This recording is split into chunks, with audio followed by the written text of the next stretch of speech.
For the big story at 6, a man suspected of killing a 2-year-old and her mother Sunday near 108th and Ida is expected in court tomorrow. Police sent us a booking photo of Dontavis Lloyd. This as Chief Todd Schmatter announces an internal investigation regarding an incident with Dontavis Lloyd before the shootings.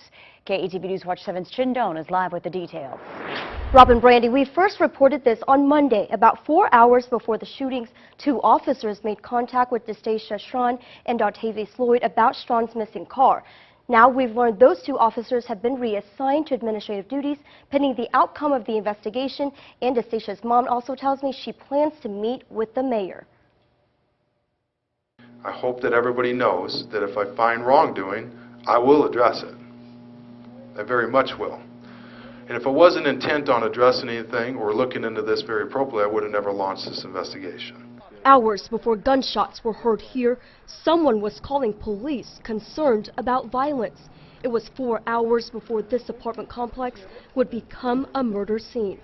According to a recording of the police dispatch, a caller said a person who lives here was in fear for her life from a boyfriend named Dontavis Lloyd. That afternoon, Lloyd had reportedly taken Destacia Strawn's car after spending the night at her place. She filed a police report saying Lloyd was intoxicated and that he was going to drive the car into a lake. The car was back by 7 o'clock, but it's not clear what kind of contact police had with Lloyd or Strawn on that second visit. Destacia's mother tells KETV she thinks police should have done more. Her questions include, quote, why was the suspect released after the officers were told that if the suspect was let go, he'd come back and hurt her? End quote.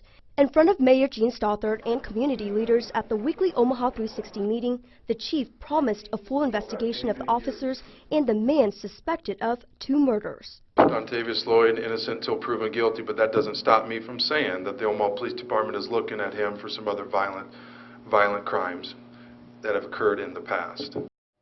And the family of one of the survivors, mom of Keshell Roby, tells me they are looking into legal counsel against the police department. Back to you. Jen, thank you.